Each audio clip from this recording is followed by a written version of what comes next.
Hi everyone, हम देख रहे हैं 11th क्लास की एनसीईआरटी बुक ज्योग्राफी का लेसन चैप्टर नंबर 7 प्राकृतिक संकट तथा आपदाएं। तो उसमें है सेकंड नंबर पार्ट उष्णकटिबंधीय चक्रवात। उष्णकटिबंधीय चक्रवात कम दबाव वाले उग्र मौसम तंत्र है और 30 डिग्री उत्तर तथा 30 डिग्री दक्षिण अक्षांशों के बीच पाए जाते हैं। ये आमतौर पर 500 से 1000 किलोमीटर क्षेत्र में फैले होता है और इसकी ऊर्ध्वाधर ऊंचाई 12 से 14 किलोमीटर हो सकती है। उष्णकटिबंधीय चक्रवात या प्रभंजन एक उष्मा इंजन की तरह होते हैं जिसे ऊर्जा प्राप्ति समुद्र सतह से प्राप्त जल वाष्प की संघनन प्रक्रिया में छोड़ी गई गुप्त उष्मा से होती है। उष्णकटिबंधीय चक्रवात की उत्पत्ति के बारे में वैज्ञानिकों में मतभेद है। इनकी उत्पत्ति के लिए निम्नलिखित प्रारंभिक परिस्थितियों का होना आवश्यक है। फर्स्ट, लगातार और पर्याप्त मात्रा में उष्ण व आर्द्र वायु की स्थिति उपलब्ध जिससे बहुत बड़ी मात्रा में गुप्त उष्मा निर्मुक्त हो। तीव्र, सेकंड नंबर, तीव्र कोरियोलिस बल जो केंद्र के निम्न वायु दाब को बढ़ने न दे। भूमध्य रेखा के आसपास 0 डिग्री से 5 डिग्री कोरियोलिस बल कम होता है और परिणाम स्वरूप यहाँ से चक्रवात उत्पन्न नहीं होते। पॉइंट नंबर थर्ड, सौम मंडल में स्थित था जिससे स्थानीय स्तर पर निम्न वायुदाब क्षेत्र बन जाते हैं। इन्हीं के चारों ओर चक्रवात भी विकसित हो सकते हैं। पॉइंट नंबर 4, मजबूत ऊर्ध्वाधर वायु फान की अनुपस्थिति जो नम और गुप्त उष्मा युक्त वायु के ऊर्ध्वाधर बहाव को अवरोध करे। उष्णकटिबंधीय चक्रवात की संरचना। उष्णकटिबंधीय चक्रवात में वायुदाब प्रवणता बहुत अधिक होती है। चक्रवात का केंद्र कम गर्म वायु तथा निम्न वायुदाब और मेघ रहित क्राउड होता है। इस तूफान की आंख कहलाता है। सामान्यतः समदाब रेखाएं एक दूसरे के नजदीक होती हैं जो उच्च वायुदाब प्रवणता का प्रतीक है। वायुदाब प्रवणता 14 से 17 मिलीबार 1000 किलोमीटर के आसपास होता है। कई बार यह 60 मिलीबार 100 किलोमीटर तक हो सकता है। केंद्र से पवन पट्टी का विस्तार 10 से 150 किलोमीटर तक होता है। भारत में चक्रवातों का क्षेत्रीय और समयानुसार वितरण। भारत की आकृति प्रायद्वीपीय है और उसके पूर्व में बंगाल की खाड़ी तथा पश्चिम में अरब सागर है। अतः यहाँ आने वाले चक्रवात इन्हीं 2 जलीय क्षेत्रों में पैदा होते हैं। मानसूनी मौसम के दौरान चक्रवात 10 डिग्री से 15 डिग्री उत्तर अक्षांशों के बीच होते हैं। बंगाल की खाड़ी में चक्रवात ज्यादातर अक्टूबर और नवंबर में बनते हैं। यहाँ ये चक्रवात 16 डिग्री से 21 डिग्री उत्तर तथा 92 डिग्री पूर्व देशांतर से पश्चिम में पैदा होते हैं, परंतु जुलाई में ये सुंदरबन डेल्टा के करीब 18 डिग्री उत्तर तथा 90 डिग्री पूर्व देशांतर से पश्चिम में उत्पन्न होते हैं। उष्णकटिबंधीय चक्रवातों के परिणाम यह पहले बताया जा चुका है कि उष्णकटिबंधीय चक्रवातों की ऊर्जा का स्रोत उष्ण आर्द्र वायु से प्राप्त होने वाली गुप्त उष्मा है। अतः समुद्र से दूरी बढ़ने पर चक्रवात का बल कमजोर हो जाता है। भारत में चक्रवात जैसे जैसे बंगाल की खाड़ी और अरब सागर से दूर जाता है जैसे जैसे बंगाल की खाड़ी और अरब सागर से दूर जाता है उसका बल कमजोर हो जाता है। तटीय क्षेत्रों में अक्सर उष्णकटिबंधीय चक्रवात 180 किलोमीटर प्रति घंटा की गति से टकराते हैं। इससे तूफानी क्षेत्र में समुद्र तल भी असाधारण रूप से ऊपर उठा होता है जिसे तूफान मोहिनी स्ट्रोम स्ट्रेग कहा जाता है। समुद्र तल में मोहिनी वायु समुद्र और जमीन की अंतःक्रिया से उत्पन्न होता है। तूफान में अत्यधिक वायुदाब प्रवणता और अत्यधिक तेज से स्थायी पवनी उफान को उठाने वाले बल है। इससे समुद्री जल तटीय क्षेत्रों में घुस जाता है। वायु की गति तेज होती और भारी वर्षा होती है। इससे तटीय क्षेत्र में बस्तियां खेत पानी में डूब जाते हैं तथा फसलों और कई प्रकार के मानवकृत ढांचों का विनाश होता है, जैसे मकानों का गिरना। बाढ़ आपने बाढ़ के बारे में समाचार पत्रों में पढ़ा होगा और टेलीविजन पर इसके दृश्य देखे होंगे कि किस तरह कुछ क्षेत्र वर्षा ऋतु में बाढ़ग्रस्त हो जाते हैं। नदी का जल उफान के समय जल वाहिकाओं को तोड़ता हुआ मानव बस्तियों और आसपास की जमीन पर खड़ा हो जाता है और बाढ़ की स्थिति पैदा कर देते हैं। दूसरी प्राकृतिक आपदाओं की तुलना में बाढ़ आने के कारण जाने पहचाने हैं। बाढ़ आमतौर पर अचानक नहीं आती और कुछ विशेष क्षेत्रों और ऋतु में ही आती है। बाढ़ तब आती है जब नदी जल वाहिकाओं में इनकी क्षमता से अधिक जल बहाव होता है और जलबाढ़ के रूप में मैदान के निचले हिस्सों में बढ़ जाते हैं। कई बार तो झीलें और आंतरिक जल क्षेत्रों में भी क्षमता से अधिक जल भर जाता है। बाढ़ आने के कारण के और भी कई कारण हो सकते हैं, जैसे तटीय क्षेत्रों में तूफानी मौसमी, लंबे समय तक होने वाली तेज बारिश, हिम का पिघलना, जमीन की अंतर संपीड़न दर में कमी आना, अधिक मृदा अपरदन के कारण नदी जल में जलोढ़ की मात्रा में वृद्धि होना। हालांकि बाढ़ विश्व में विस्तृत क्षेत्र में आती है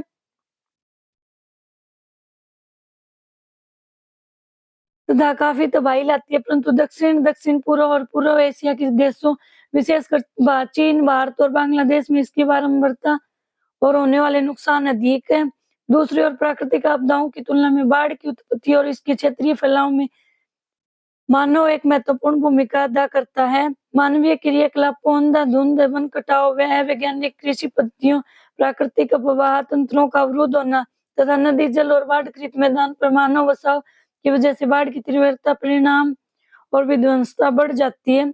भारत के विभिन्न राज्यों में बार-बार आने वाली बाढ़ के कारण जान-माल का भारी नुकसान होता है। राष्ट्रीय बाढ़ आयोग ने देश में 4 करोड़ हेक्टेयर भूमि को बाढ़ प्रभावित क्षेत्र घोषित किया है, जो मानचित्र 7.6 के द्वारा दर्शाया गया है। असम, पश्चिमी बंगाल और बिहार राज्य सबसे अधिक बाढ़ प्रभावित क्षेत्रों में से हैं। इसके अतिरिक्त उत्तर भारत की ज्यादातर नदियां, विशेषकर पंजाब और उत्तर प्रदेश में बाढ़ लाती रहती हैं। राजस्थान, गुजरात, हरियाणा और पंजाब आकस्मिक बाढ़ से पिछले कुछ दशकों में जलमग्न होते रहे हैं। इसका कारण मानसून वर्षा की तीव्रता और मानव कार्यकलापों द्वारा प्राकृतिक आबा तंत्र का अवरोध होना है। कई बार तमिलनाडु में बाढ़ नवंबर से जनवरी माह के बीच वापस लौटती मानसून द्वारा आती है। बाढ़ परिणाम और नियंत्रण: असम, पश्चिम बंगाल, बिहार, पूर्व उत्तर प्रदेश, मैदानी क्षेत्र और उड़ीसा, आंध्र प्रदेश, तमिलनाडु और गुजरात के तटीय क्षेत्र तथा पंजाब, राजस्थान, उत्तर गुजरात और हरियाणा में बार बार बाढ़ आने वाली कृषि भूमि तथा मानव बस्तियों के डूबने से देश की आर्थिक व्यवस्था तथा समाज पर गहरा प्रभाव पड़ता है। बाढ़ ने सिर्फ फसलों को बर्बाद करती है, बल्कि आधारभूत ढांचा जैसे सड़कें, रेल पटरी, पुल और मानव बस्तियों को भी नुकसान पहुंचाती है। बाढ़ग्रस्त क्षेत्रों में कई तरह की बीमारियां जैसे हैजा, अंत्रशोथ, हेपेटाइटिस और दूसरी दूषित जल जनित बीमारियां फैल जाती हैं। दूसरी ओर बाढ़ से कुछ लाभ भी हैं। हर वर्ष बाढ़ खेतों में उपजाऊ मिट्टी लाकर जमा करती है, जो फसलों के लिए बहुत लाभदायक है।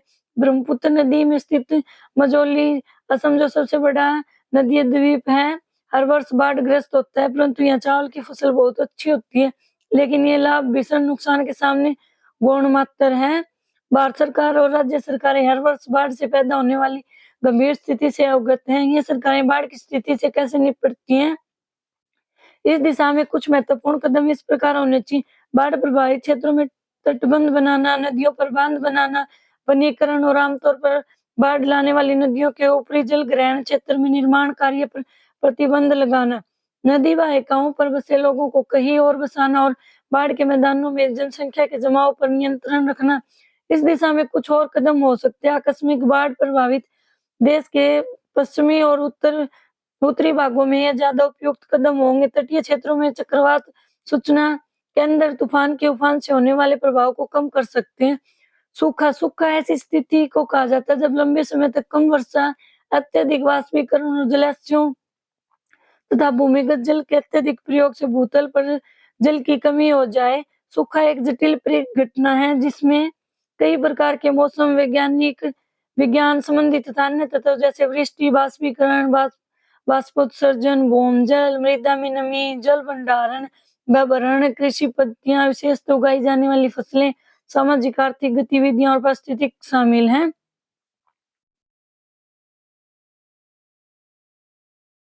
ये बाढ़ग्रस्त क्षेत्र दिखाया गया है कि कौन कौन सी नदी है, जैसे घग्गर नदी, गंगा नदी, यमुना नदी, सोन नदी, गंडक नदी, कोसी नदी, ब्रह्मपुत्र नदी।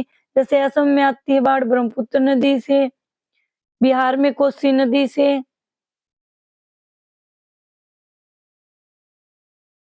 सूखे के प्रकार: मौसम विज्ञान संबंधी सूखा यह एक ऐसी स्थिति है जिसमें लंबे समय तक अपर्याप्त वर्षा होती है और इसका सामयिक और स्थानिक वितरण भी असंतुलित होता है। कृषि सूखा, इसे भूमि आर्द्रता सूखा भी कहा जाता है। मिट्टी में आर्द्रता की कमी के कारण फसलें मुरझा जाती है। जिन क्षेत्रों में 30% से अधिक बोए गए क्षेत्र में सिंचाई होती है, उन्हें भी सूखा प्रभावित नहीं माना जाता।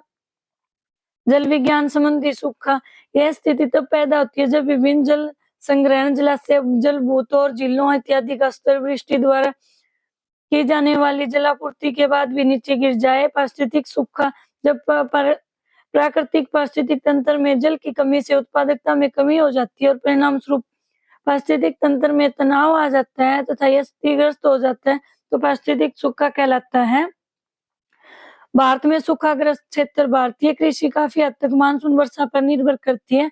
भारतीय जलवायु तंत्र में सूखा और बाढ़ महत्वपूर्ण तत्व। कुछ अनुमानों के अनुसार भारत में कुल भौगोलिक क्षेत्र का 19% भाग और जनसंख्या का 12% हिस्सा हर वर्ष सूखे से प्रभावित होते हैं। देश का लगभग 30% क्षेत्र सूखे से प्रभावित हो सकता है, जिससे 5 करोड़ लोग इससे प्रभावित होते हैं। यह प्राय देखा गया है कि जब देश के कुछ भागों में बाढ़ कहर ढा रही होती है, उसी समय दूसरे भागों में सूखे से जूझ रहे होते हैं। यह मानसून में परिवर्तनशीलता और इसके व्यवहार में अनिश्चितता का परिणाम है। सूखे का प्रभाव भारत में बहुत व्यापक है, परंतु कुछ क्षेत्र जहां ये बार-बार पड़ते हैं, जहां उनका असर अधिक है, सूखे की तीव्रता के आधार पर निम्नलिखित क्षेत्रों में बांटा गया। अत्यधिक सूखा प्रभावित क्षेत्र ये राजस्थान में होता है। राजस्थान में ज्यादातर भाग, विशेषकर अरावली के पश्चिम में स्थित मरुस्थली और गुजरात का कच्छ क्षेत्र अत्यधिक सूखा प्रभावित है। इसमें राजस्थान के जैसलमेर और बाड़मेर जिले भी शामिल हैं, जहाँ 90 मिलीमीटर से कम औसत वार्षिक वर्षा होती है। अधिक सूखा प्रभावित क्षेत्र, इसमें राजस्थान के पूर्वी भाग, मध्य प्रदेश के ज्यादातर भाग, महाराष्ट्र के पूर्वी भाग, आंध्र प्रदेश के अंदरूनी भाग, कर्नाटक का पठार, तमिलनाडु के उत्तरी भाग, झारखंड का दक्षिणी भाग, ओडिशा का आंतरिक भाग शामिल है। मध्यम सूखा प्रभावित क्षेत्र तो राजस्थान के उत्तरी भाग, हरियाणा, उत्तर प्रदेश के दक्षिणी जिले, गुजरात के बचे हुए जिले, कोंकण को छोड़कर महाराष्ट्र, झारखंड, तमिलनाडु, कोयम्बटूर पठार और आंतरिक कर्नाटक शामिल है। भारत के बचे हुए भाग बहुत कम या न के बराबर सूखे से प्रभावित हैं। सूखे के परिणाम, पर्यावरण और समाज पर सूखे का सोपानी प्रभाव पड़ता है। फसलें बर्बाद होने से अन्न की कमी हो जाती है, जिसे अकाल कहा जाता है। चारा कम होने की स्थिति, ये सूखाग्रस्त अत्यधिक जोन 1 है, जहाँ बिल्कुल डार्क दिखाया गया है, वहां पे अत्यधिक सूखा आ रहा है। जहाँ पे थोड़ा लाइट दिखाया गया है, वहां पे गंभीर, सामान्य पे थोड़ा हल्का हल्का, और सूखा रहित क्षेत्र बिल्कुल व्हाइट है। को तृण अकाल कहा जाता है। किसके अनाज की कमी से जो अकाल पड़ता है, उसको जो सूखे की तृण अकाल कहा जाता है। जल आपूर्ति की कमी जल अकाल कहलाती है। तीनों परिस्थितियां मिल जाए तो त्रि अकाल कहलाती है, जो सबसे अधिक विध्वंस है। सूखा प्रभावित क्षेत्रों में बृहद पैमाने पर मवेशियों और अन्य पशुओं की मौत, मानव प्रवास तथा पशु पलायन, एक सामान्य परिवेश या पानी की कमी के कारण लोग दूषित जल पीने को बाध्य होते हैं। इसके परिणाम स्वरूप पेयजल संबंधी बीमारियां जैसे आंत्रशोथ, हैजा, हेपेटाइटिस हो जाता है। सामाजिक और प्राकृतिक पर्यावरण पर सूखे का प्रभाव तत्कालिक एवं दीर्घकालिक होता है, इसलिए सूखे से निपटने के लिए तैयार की जा रही योजनाओं को ध्यान में रखकर बनाना चाहिए। सूखे की स्थिति में तात्कालिक सहायता में सुरक्षित पेयजल वितरण, दवाइयां, पशुओं के लिए चारे और जल की उपलब्धता तथा लोगों और पशुओं को सुरक्षित स्थान पर पहुंचाना शामिल है। सूखे से निपटने के लिए दीर्घकालिक योजनाओं में विभिन्न कदम उठाए जा सकते हैं, जैसे भूमिगत जल के भंडारण का पता लगाना, जल अधिक्य क्षेत्रों से अल्प जल क्षेत्रों में पानी पहुंचाना, नदियों को जोड़ना और बांध व जलाशयों का निर्माण इत्यादि। नदियां जोड़ने के लिए द्रोणियों की पहचान तथा भूमिगत जल भंडारण की संभावना का पता लगाने के लिए सुदूर संवेदन और उपग्रहों से प्राप्त चित्रों का प्रयोग करना चाहिए। सूखा प्रतिरोधी फसलों के बारे में प्रचार प्रसार सूखे से लड़ने के लिए एक दीर्घकालिक उपाय है। वर्षा जल संलयन सूखे का प्रभाव कम करने में महत्वपूर्ण भूमिका निभा सकता है। अपने पास पड़ोस में छत से वर्षा जल करने के लिए तरीके समझाए, उन्हें ज्यादातर कारगर बनाने के उपाय सुझाए। भूस्खलन, क्या आपने श्रीनगर को जाने वाली सड़क तथा कोंकण रेल पटरी पर चट्टानें गिरने से रास्ता रोकने के बारे में पढ़ा है?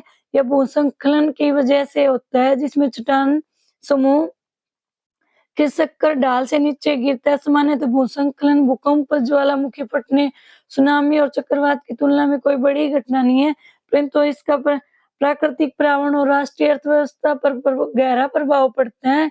अन्य आपदाओं के विपरीत जो आकस्मिक अनु अनुमेय तथा वृहद स्तर पर दीर्घ एवं प्रादेशिक कारकों से नियंत्रित है।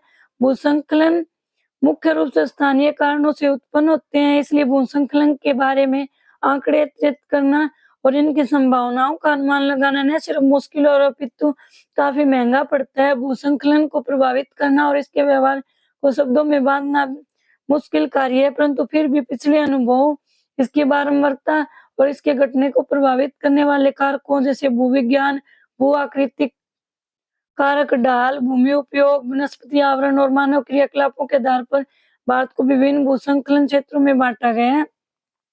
अत्यधिक सुविविधता क्षेत्र ज्यादातर अस्थिर हिमालय की युवा पर्वत श्रृंखलाएं, अंडमान और निकोबार, पश्चिमी घाट और नीलगिरी में अधिक वर्षा वाले क्षेत्र, उत्तर पूर्वी क्षेत्र, भूकंप प्रभावित क्षेत्र और अत्यधिक मानव क्रियाकलापों वाले क्षेत्र जिसमें सड़क और बांध निर्माण इत्यादि आते हैं, अत्यधिक भूस्खलन सुविविधता क्षेत्रों में रखे जाते हैं।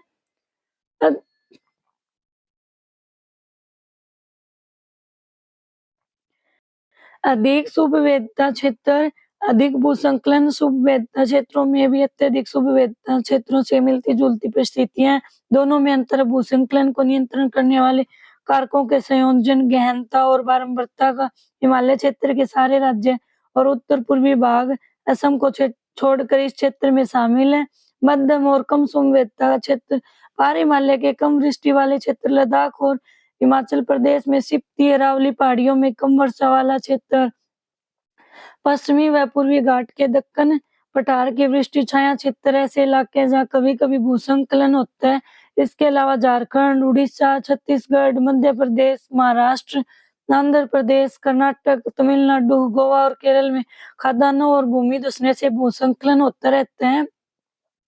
अन्य क्षेत्र, भारत के अन्य क्षेत्र विशेषकर राजस्थान, हरियाणा, उत्तर प्रदेश, बिहार, पश्चिमी बंगाल, दार्जिलिंग जिले को छोड़कर, असम, कार्बी आंगलोंग को छोड़कर और दक्षिण प्रांतों के तटीय क्षेत्र भूस्खलन युक्त हैं। भूस्खलनों के परिणाम, भूस्खलनों का प्रभाव अपेक्षाकृत छोटे क्षेत्र में पाया जाता है तथा स्थानीय होता है, परंतु सड़क मार्ग में अवरोध, रेल पटरियों का टूटना और जलवाहिकाओं में चट्टानें गिरने से पैदा हुए रुकावटों के गंभीर परिणाम हो सकते हैं। भूस्खलन की वजह से हुए नदी रास्तों में बदलाव बाढ़ ला सकते हैं और जान-माल का नुकसान हो सकता है।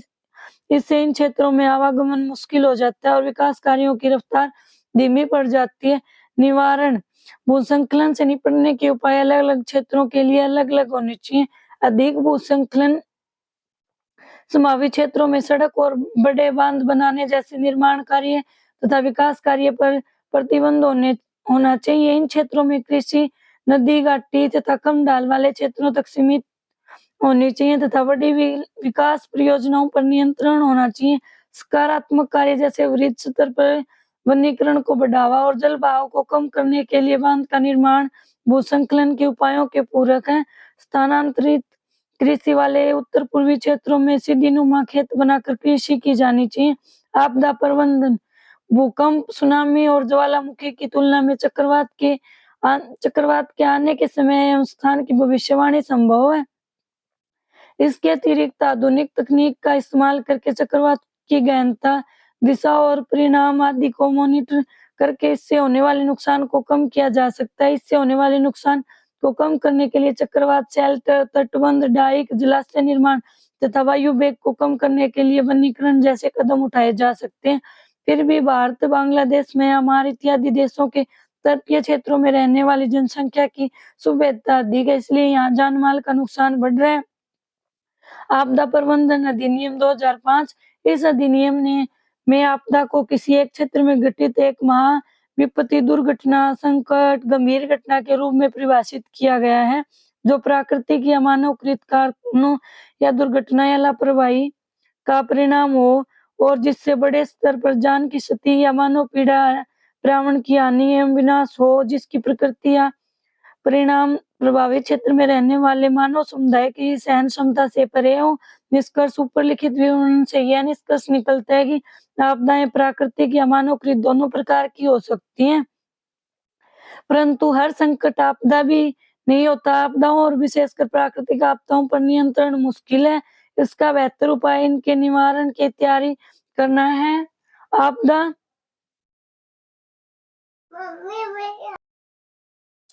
आपदा से पहले आपदा के बारे में आंकड़े और सूचनाएं एकत्र करना, आपदा संभावित क्षेत्रों का मानचित्र तैयार करना और लोगों को इसके बारे में जानकारी देना। इसके अलावा संभावित क्षेत्रों में आपदा योजना बनाना, तैयारी रखना और बचाव का उपाय करना।